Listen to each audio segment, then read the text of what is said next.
going to learn how to subtract amounts of money. In the United States, the basic unit of money is the dollar. When you see a dollar sign with a 1 next to it, this denotes one whole dollar.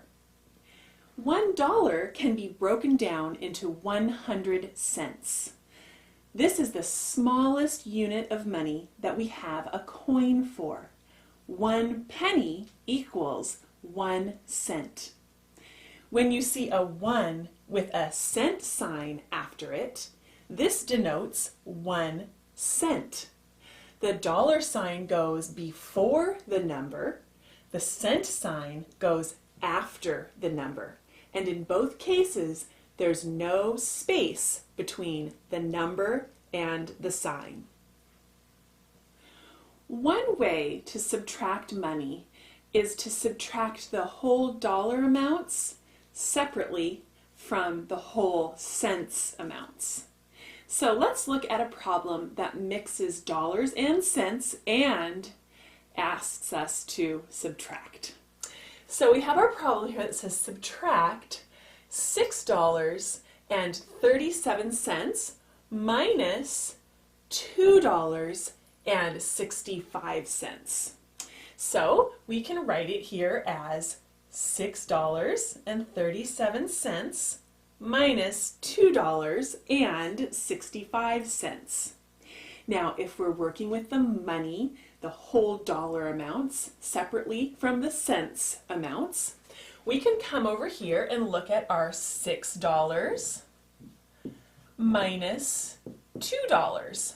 And that part is nice and simple. $6 minus $2 is $4. Okay? Now, if we were to set up the next part, we would be starting with 37 cents, and we're trying to subtract 65 cents from that. Well, we know that we cannot subtract 65 cents from 37 cents because 65 cents is more than 37 cents. So what we have to do in this case, like we've learned to borrow in subtraction, is we're going to borrow $1 from the whole dollar amounts so that we can make this 37 cents part bigger than the 65 cents part. So what we're going to do is we are going to have to borrow $1 from this $6 right here. And remember that $1 is equal to 100 cents.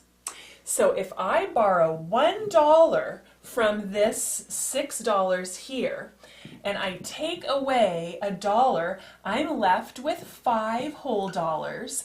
But remember, I've taken this $1 and I'm going to change it into 100 cents, and I'm going to put it over here with this 37 cents. And I'm going to have $5 and 137 cents. That's the same as $6.37.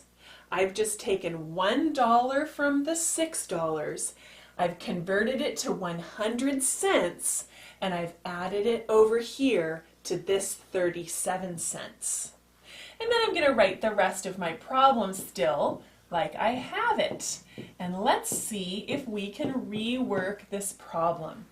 So now I have the opportunity again to take my whole dollar amounts and subtract them from one another.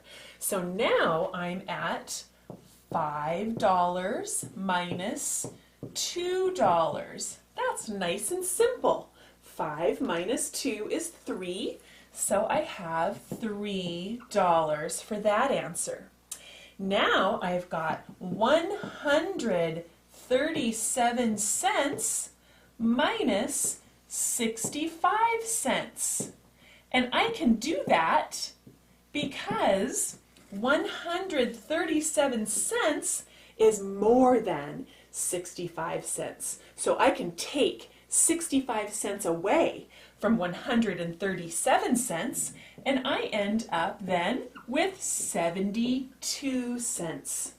And so my answer then is $3 whole and 72 cents. So let's put this here, $3 and 72 cents is my answer to the question of subtracting $6.37 minus $2.65 equals $3.72.